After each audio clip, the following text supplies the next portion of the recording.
listened to me before, I want to say a big thank you to Lucas for bringing us together in this group. I think it's something we are missing, especially in Cyprus. And secondly, a big thank you to you for being here as well, for sacrificing this time to hear what I've got to say. So starting with me and my education, I've got my bachelor's degree in computer science from the University of Cyprus. And hopefully I will get my master's degree in sports performance analysis in a few days from the Leeds University. I am currently enrolled in the professional diploma in football tactical analysis by the Barcelona Innovation Hub and the mathematical modeling of football from the Uppsala University, which is a course from the Soccermatics author, Professor David Sumter, if you had the chance to know him. My qualifications include the UEFA C coaching license, all of PFSA level 1 courses, some courses from the FA such as the Talent 91, safeguarding and first aid, StatsBomb football analytics course, and several illustration software such as CoachPaint, ClipDraw, and etc. Moving to my experience, I've had a few months at York City FC as an academy performance analyst. I moved on to Chesterfield FC, where we managed to go to the final in the Wembley, as you can see on the right side of the slide. It's my proudest moment so far. Besides losing, it's still an incredible experience.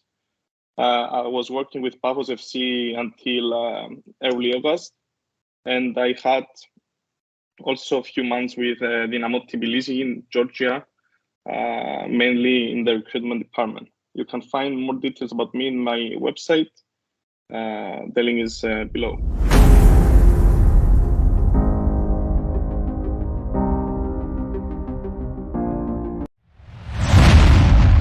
So, starting from the very basics, I decided to divide this presentation into 3 parts: the performance analysis, opposition analysis, and the recruitment analysis.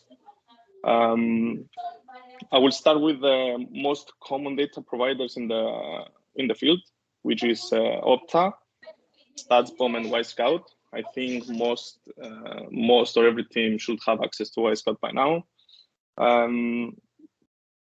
To extract and manipulate all of these data, people in the industry primarily use Python and R. I personally use more Python than R because I find it more easy to control. But you can also use Python and R to make visualizations.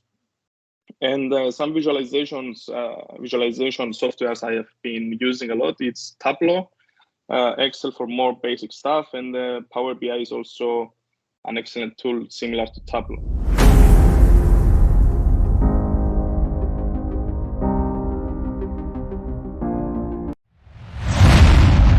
So, starting with recruitment analysis, which is my biggest experience so far, I've created a simple scouting tool using FBref data. A lot of you might be already familiar with this website. You can find it on this link. I might be able to share it afterwards. So from the beginning of the 2023, I've done reports for over 450 players. I've got 8 confirmed signings for TSI Group, 6 players for Paphos FC, and 2 players for Rio FC. And I wanted to kind of explain the workflow we are using in these teams to create these reports. So data analysis and recruitment analysis, it's a way to filter players and most importantly, reduce the scouts' biases. So by using data analysis in this sector, it's a handy tool to have. It just saves a lot of time, and in its depth, it can predict player performances, but it's a bit dangerous, and I will have it and talk about that a bit later. Having benchmarks and minimum standards can provide a clear image of a player. And again, I will look at it more deeper in the next slide. The truth is, numbers never lie, but the wrong interpretation of the numbers does. So we have to be really clear what we want to see or what we want to say about the specific player. And this is a way of providing an objective opinion for a player, which is something that contradicts the scout's bias. And lastly, there is a way of creating custom metrics based on our team, on what we want to see in a player and what we expect for the player to do with us. And it depends on the team mainly. So in my opinion, data analysis and traditional scouting is a very good combination to make a safer prediction. A way we used data analysis in this sector, we were creating a data report. The scouts were creating their own report based on their opinion by watching the player. Then a dossier was created by using the data report and the scouts report. And then if we decided to move on with a specific player, we will deep much further into his abilities, data, even background information, and all the stuff that matters in the sector. So I will start by stating the workflow we had. So we were starting by creating a simple bar chart, and we had some target values. So for example, you can see these are example values, but it's in a very similar way. We were searching for the defensive midfielder. We wanted to look for ball recoveries. The median of the league was 4.2 ball recoveries per 90. And the target value we were searching for, which was about the top 20% of the league, was 5. So ideally, we look for a 5 ball recoveries per 90 per player. And just by looking at this bar chart, we can easily identify which player is suited for us, which player has the qualities to do the job for us. For example, if we look at Leonel Pico, it's clear to see that the blue bars are much better than the red and green bars. If we look at Nicolas Fonseca, it's much clearer to see that he's a more well-balanced player. Then we create pizza plots for specific position metrics. So the left was created using the app I mentioned before. It's about Anastasios Zouvikas. I think most of you should know him. He just got the transfer to Celta Vigo. His stats show that he had a great season, as the pizza plots are stating right there. And the right one is created using Python. And with these pizza plots, we are basically trying to dig into some more specific metrics for player positioning. So the Vigas is a forward. We were going to look for his finishing capabilities. So we are not going to look at this detailed bar chart. We are now going to look at more specific and detailed metrics. So the third one, these are some examples that I've been practicing with. We plot events according to the player's position and team's importance. With that, I mean that, for example, center back, obviously most of the teams are going to look his ability to defend. So we are going to look at his ground duels, his aerial duels, and his defensive actions in general. So we are going to plot these actions, and we are trying to make an assumption out of it. And then if the team is looking for a ball-playing defender, we're going to look his passing abilities. So we're going to put his pass map there. We will try to identify maybe some patterns he does, and if he's good or not. We had custom metrics to measure the ball progression of the player, so we could know that he's not just accurate in passing. He's a very good ball progressor, and that matters a lot. And then this is basically aligned to what the team is looking for, the position of the player, and we have some standard things and other things we used to plot that stands out. For example, if a center back scores like 8 goals. We are going to plot his goals to see where does he score from. Are all of these goals from set pieces? Is he a centre back who likes to join the attack and stuff like that? So the next one is projecting performance levels to our league. So this is created again using the platform I talked about. It's about plotting each player that exists in a specific group and see an estimation of our selected players' current performance levels. This is not safe at all or representative, as differences between the leagues may occur. And that doesn't mean that if we sign a player from another league, put him into our team, he will be on the same performance levels. To do this in a safer way, data science must be employed. And for example, for safer predictions, we can implement a methodology using ELO ranking of the teams and the league, and along with a playing style of the team, which we can decide before trying to rank this player.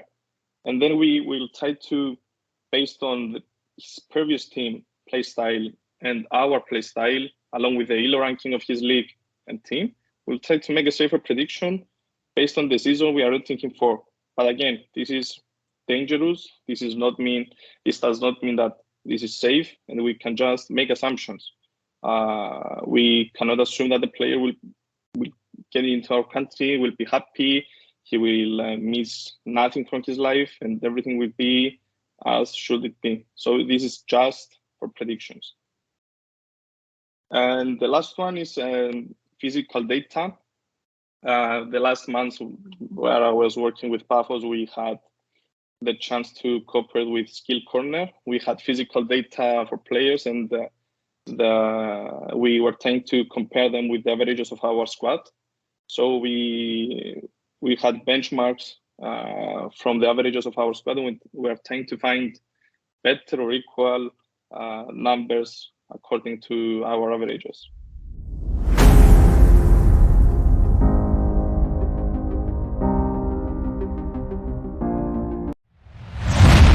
So that's all about the recruitment part.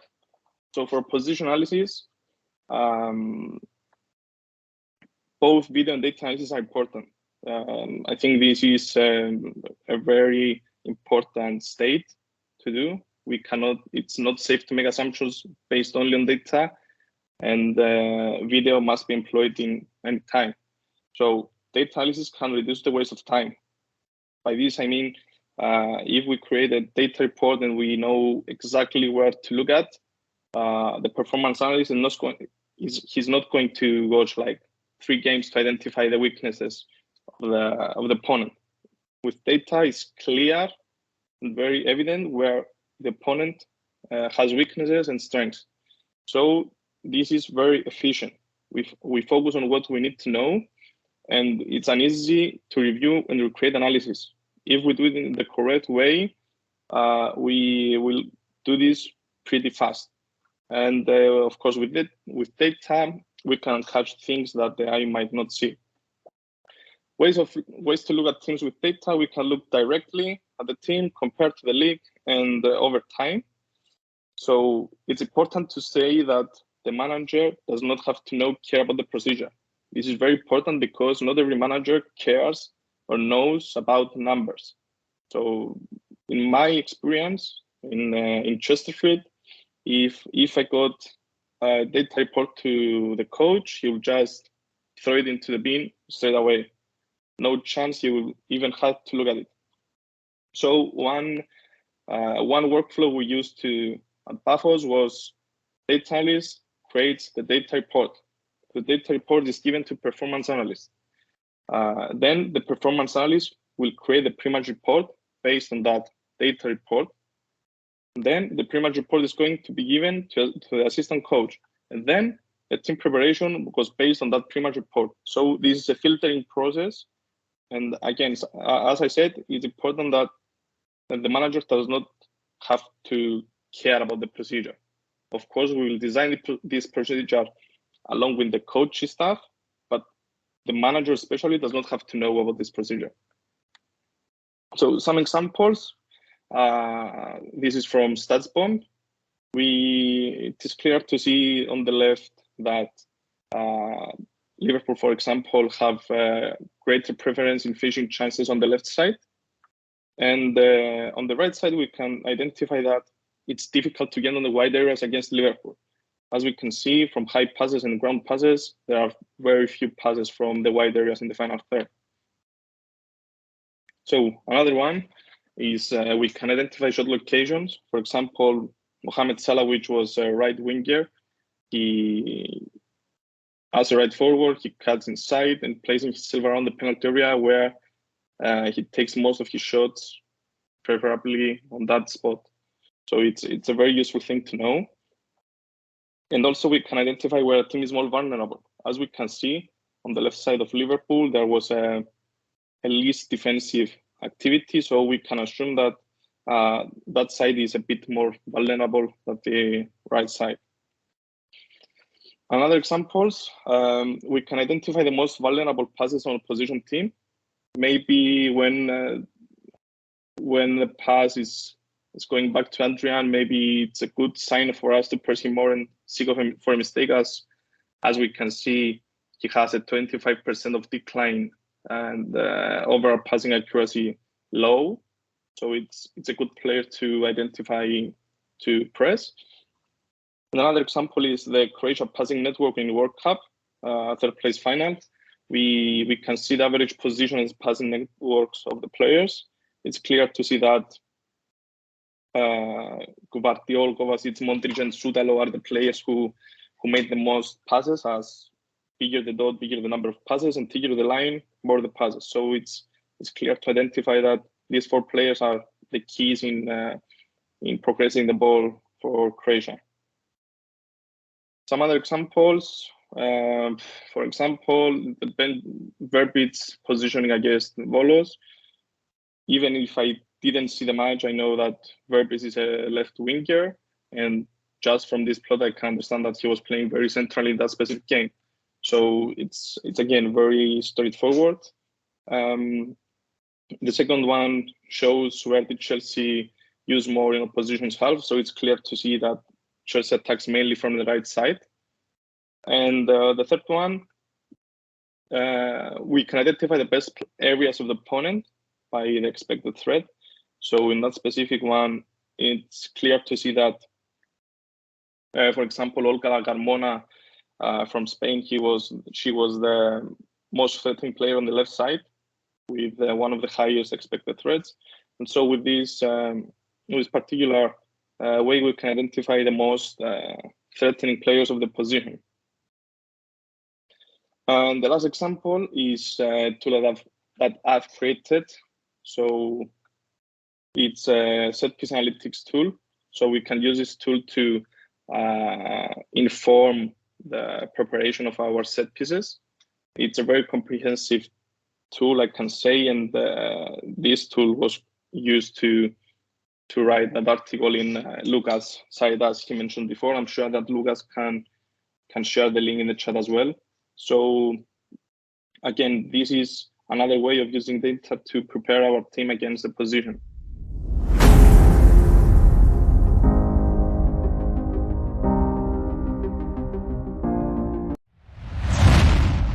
Moving on to performance analysis, I will divide these into 4 sections. The first one is about general information about the league. We can make a lot of similar graphs. Straightforward, we can identify that last season, Paphos FC was one of the most consistent performance in terms of scoring goals. As we can see, the number of goals they scored and their XG is pretty much similar. And from the other side, we can see for this season, the teams that made the most passes and the progressive passing distance. So it's pretty clear to identify that Chelsea and Manchester City are the best progressive teams in the league, and then follows Brighton and Arsenal. This is a general team assessment. We can use this to assess our team or the position team. For example, the left one shows Feyenoord shooting performance for last season, we can see that they were pretty much excellent. The middle one shows where did Brighton scored most of their goals. So most of their goals were from open play and then comes from corners. So we can straightforward identify that they are very dangerous in open play. And looking at the next picture, we can see that the times they've got the most of their XG was from the 75th mid and afterwards. So it's a good thing to know to keep our team focused on that specific timeline. This is a Power BI platform created by Dinamo Tbilisi from a friend, Muhammad Fairin Buyang Dafa. This is a platform they use to assess player performances and influence team selection. So they have this for every player. They have their performances for every week, and they use this to identify who performs best, who performs worst, and they use this to inform the decision making and influence team selection for the starting 11. Then we can make a lot of comparisons. For example, it was clear last season that Arvis Limassol in the Cypriot League was the best player, the best team, sorry, for in terms of recoveries and high pressing. So they had by far the highest number of recoveries per 90 and high recoveries as well. So there is a huge difference between the other teams. So we can use this to compare our team against some other teams.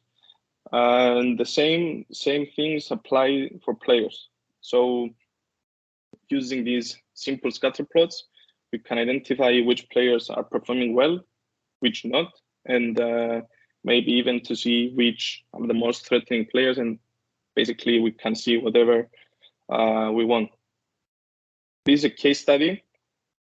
So I had this conversation with friends, arguing whether Willy Semedo, where he was playing in Paphos last season, this season in Omonia, is more dangerous in a wider position or in an inside forward position in the pitch which is now used to play.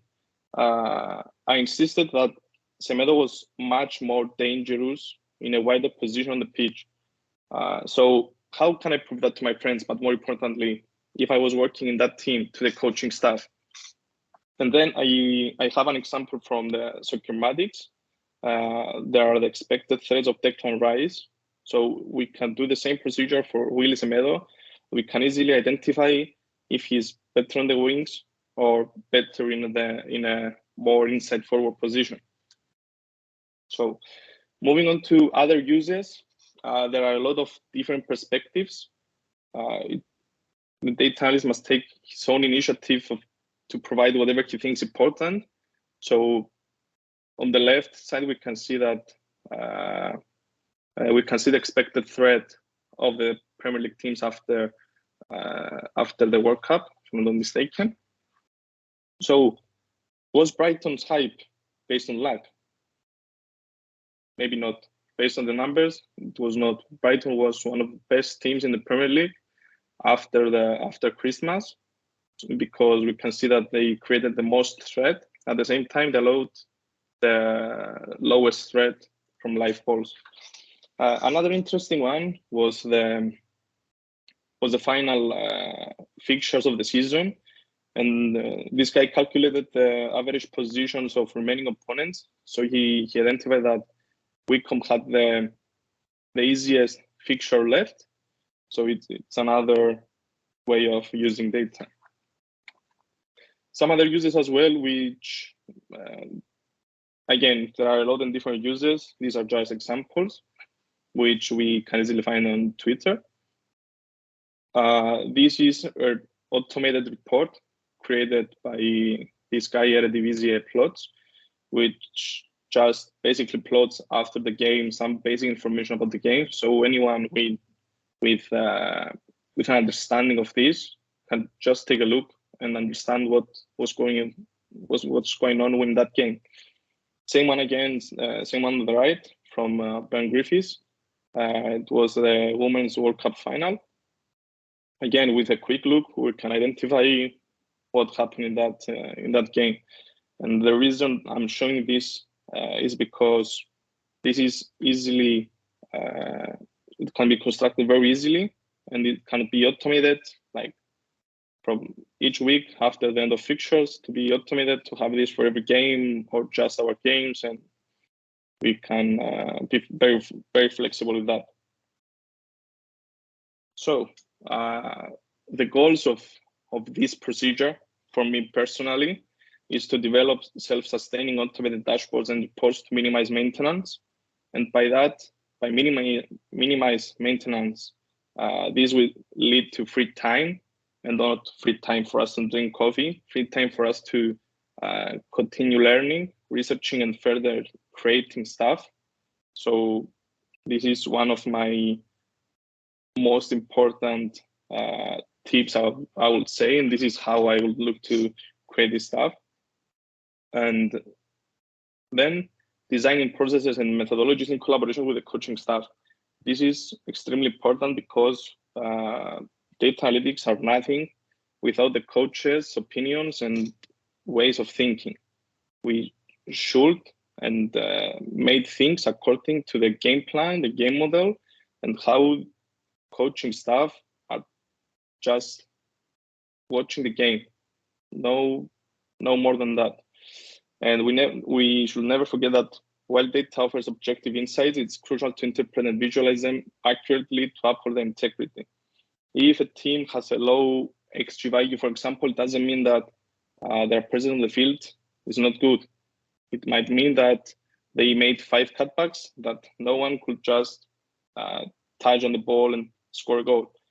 We have to interpret them correctly to have the correct answers. Launch initiatives to design custom metrics and visualizations to enhance performance. This is another important point that I believe must exist in this workflow. Making custom metrics according to our game plan and our philosophy is crucial to this. And again, we have to deliver an unbiased perspective on performance analysis. Data is all about being unbiased. Video analysis remains a crucial tool, and its effectiveness is enhanced when integrated with data. So we have to use data to inform this process. And we have to maintain open and consistent communication, ensuring alignment with the coaching staff and the game model. Doesn't mean the data analyst is behind a computer and does the coding stuff and doesn't have to know anything about the football. We have to be 100% aligned with the coaching staff and the philosophy and the game model. Because if we're not, it's impossible to enhance the performance of the team using these tools. And we will just only spending time doing things that does not matter at all. Moving on to limitations, I would say that concluding from data alone can be dangerous, especially when making broad assumptions. It's very crucial to view data analysis as a tool to inform and complement video analysis. As I said before, data, in my opinion, should be used to make the video analysis very efficient and effective. As I said, approaching this model, the process becomes more reliable, effective, and efficient. Countries with limited resources, such as Cyprus, may face challenges in partnering with external data providers. We know well that these providers sometimes are overpriced, and we can maybe not afford them, but still we can manual event logging, but this is possible, but it demands significant time and effort, but it still is possible. And I will end with a phrase that I've used in my article about the tool I've created. It's a testament to the fact that passion, innovation, and determination can bridge the gap that financial constraints might pose. I think besides having limited resources, we can still use data to enhance our performance and to help us with all these pressurized environments in this sector. So that's all from me. Thank you.